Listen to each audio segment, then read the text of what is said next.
Hello and welcome to CG films. मेरा नाम है मोहम्मद आकिब उस्मान और आज की वीडियो में हम देखेंगे ट्रांसफॉर्मेशन ओरिएंटेशंस के बारे में। तो चलिए शुरू करते हैं।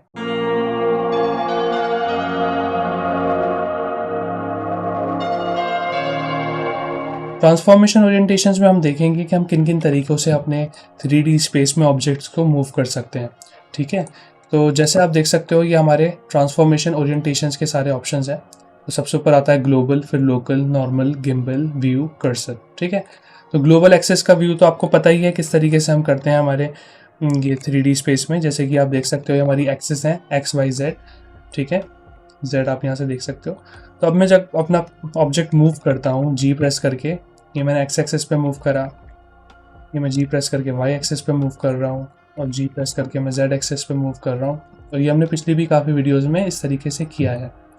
ठीक है, अच्छा, अगर आप कॉमा की प्रेस करेंगे तो इसका पाई मेन्यू भी आ जाएगा जिसमें आप सारे ओरिएंटेशंस को कवर कर सकते हैं शॉर्टकट की के थ्रू।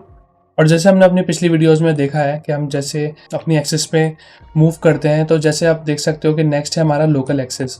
तो लोकल एक्सेस के लिए हम जैसे कि मैं इसको थोड़ा सा रोटेट कर देता हूँ। ठीक है, और हम यहाँ पर अपने व्यू पोर्ट विजिबिलिटी में व्यू पोर्ट डिस्प्ले में जाके अपने एक्सेस को ऑन कर लेते हैं सिर्फ दिखाने के लिए।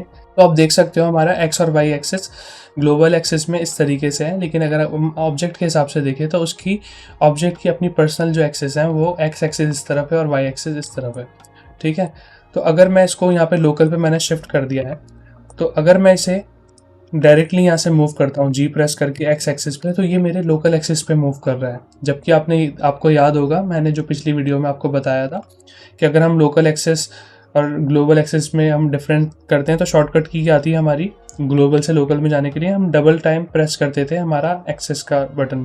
फॉर एग्जांपल मैं जी प्रेस करके मैंने अभी सिंगल एक्स प्रेस करा है, तो मैं अभी तो फिलहाल डायरेक्ट मैं लोकल एक्सेस पे वर्क कर रहा हूँ, लेकिन अगर मेरे पास ग्लोबल एक्सेस की सेटिंग होती तो मैं डबल एक्स प्रेस करता तो मेरा ग्लोबल के अंदर ही लोकल एक्सेस वर्क करने लगता।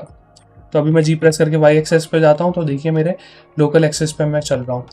और जो मैं आपको बता रहा हूँ, जैसे हमने पिछली वीडियो में भी किया था, मैं ग्लोबल एक्सेस में हूँ, लेकिन अगर मैं इसको एक्स एक्सेस पे चलाता हूँ तो अभी तो ये ग्लोबल एक्सेस पे मूव कर रहा है। और यहीं पर मैं अगर इसको लोकल एक्सेस पे जा रहा हूँ ग्लोबल सेटिंग होने के बावजूद, तो मैं डबल टाइम एक्सप्रेस करूँगा तो अब मैं ग्लोबल होने के बावजूद लोकल एक्सेस के ऊपर अपने ऑब्जेक्ट को मूव कर पा रहा हूँ। तो ये तो हमने कवर कर ही रखा है। अब मैं आपको दिखाता हूँ तीसरा ऑप्शन जो कि है नॉर्मल। तो इसके लिए हम एक प्लेन ले आते हैं, इस प्लेन को हम किसी भी एंगल में रोटेट कर लेते हैं।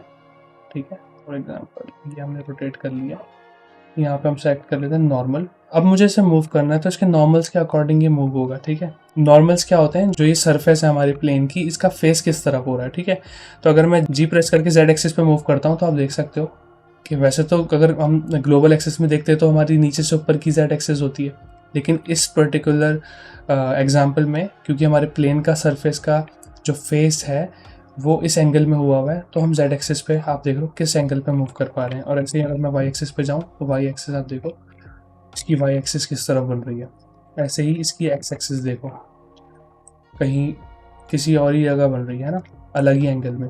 तो ये इसके नॉर्मल्स के अकॉर्डिंग मूव हो रहा है, ऐसे एकदम अजीबोगरीब तरीके से नहीं हो रहा है। कभी हो जाए ना हमारी सेटिंग अगर ख़राब हो गई है और हम किसी चीज़ को मूव कर रहे हैं तो हम परेशान हो जाते हैं कि हमारा ऑप्शन सही से वर्क क्यों नहीं कर रहा है। तो हम यहाँ पे जाके अपनी सेटिंग्स को चेक कर सकते हैं।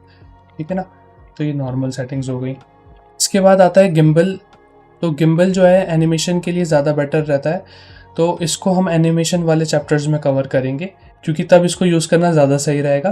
तो इसलिए अभी फ़िलहाल के लिए इसको हम स्किप कर देते हैं और अब हम आ जाते हैं व्यू पे। व्यू में क्या होता है, जिस एंगल से हम ऑब्जेक्ट को देख रहे हैं उस एंगल के हिसाब से ही उसकी एक्सेस वर्क करती हैं। जैसे आप देख सकते हो जी प्रेस करके मैं वाई प्रेस कर रहा हूँ तो मेरे वाई एक्सेस ऊपर की तरफ जा रहा है, जबकि जाना तो उसे उस एंगल में चाहिए था। और जी प्रेस करके मैं जेड एक्सेस में जाता हूँ तो मेरी जेड एक्सेस देखिए, है ना, ये जेड एक्सेस जा किधर रही है ये देखिए आप। और ऐसे ही मैं जी प्रेस करके अपनी एक्स एक्सेस दिखाऊँ तो मेरी एक्स एक्सेस इस तरफ जा रही है। तो जो हमारा व्यू, जिस व्यू से हम देख रहे हैं उस व्यू के हिसाब से हमारे ओरिएंटेशन सेट हो जाते हैं। तो ये चीज़ पर्टिकुलर सिचुएशंस के हिसाब से काफ़ी यूज़फुल रहती है। फॉर एग्जांपल हमारा ये कैमरा व्यू है, इस कैमरा व्यू में अगर मैं मूव करता हूँ तो आप देख सकते हो कि मेरा ऑब्जेक्ट ऊपर नीचे मुझे एडजस्ट करना है या उसको राइट लेफ्ट करना है तो मैं उसकी व्यू ओरिएंटेशन के थ्रू जाके उसको एडजस्ट करके सेट कर सकता हूँ अपने सीन में, ठीक है ना। इसके बाद आता है हमारा कर्सर सेटिंग। तो कर्सर में क्या होता है, जो हमारा कर्सर की अपनी एक्सेस होती हैं उसके हिसाब से हमारी ओरिएंटेशन सेट हो जाती है। तो जैसे हमने पिछली वीडियो में भी देखा था, हमारे 3D कर्सर की हम ओरिएंटेशन को चेंज कर सकते हैं, जैसे कि आप देख रहे हो, ठीक है ना। अब मैं अगर अपने इस ऑब्जेक्ट को मूव करता हूँ डिफरेंट एक्सिस पे, जैसे मेरी एक्स एक्सिस जो है इस तरफ जा रही है क्योंकि मेरे 3D कर्सर की एक्स एक्सिस उधर है, ठीक है। ऐसे ही मेरी जेड एक्सिस इस तरफ जा रही है और ऐसे ही वाई एक्सिस मेरी उधर जा रही है। ये जेड मेरी वाई एक्सिस हो गई और ये मेरी एक्स एक्सिस हो गई। तो ये हमारी कर्सर 3D कर्सर के अकॉर्डिंग हमारी एक्सिस चेंज हो गई है, ठीक है।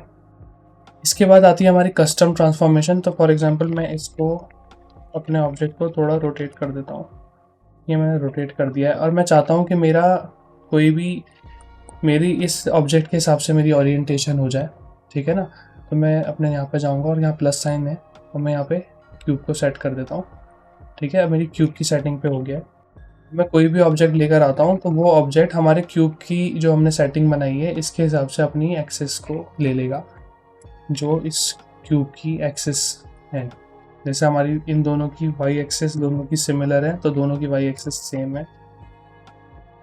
ये इसकी एक्स एक्सिस है हमारे उसकी, और इसकी जेड एक्सिस इस तरफ जा रही है। और एग्जांपल हमारा जैसे इतनी डिग्री पे हमारा क्यूब रोटेट हुआ हुआ है, तो नए वाले को भी मैं रोटेट कर देता हूँ। हम इसको इसके हिसाब से रोटेट कर सकते हैं, इसके हिसाब से मूव कर सकते हैं, जैसे कि आप देख सकते हो बिल्कुल पैरेलल मूव हो रहा है, ठीक है ना। तो अगर हमें कोई कस्टम एक्सेस को बनाना है तो हम इस तरीके से बना सकते हैं। वैसे ज़्यादातर तो हमारा ग्लोबल एक्सेस ही यूज़ होगा, तो मैं इसको सबको डिलीट कर देता हूँ और शिफ्ट सी प्रेस करके 3D कर्सर वापस ले आता हूँ। तो ये थी हमारी ट्रांसफॉर्मेशन ओरिएंटेशंस। उम्मीद है आपको समझ में आई होंगी। अगर आपको वीडियो अच्छी लगी है तो लाइक कीजिए, चैनल को सब्सक्राइब कर लीजिए और ज़्यादा से ज़्यादा लोगों में शेयर कीजिए, ताकि ज़्यादा से ज़्यादा लोग इस कोर्स का एडवांटेज ले सकें और सीख सकें। और ज़्यादा से ज़्यादा प्रैक्टिस करते रहिए, सीखते रहिए। और मैं मिलता हूँ आपसे अगली वीडियो में, तब तक आप सब अपना ख्याल रखिए। Okay, bye.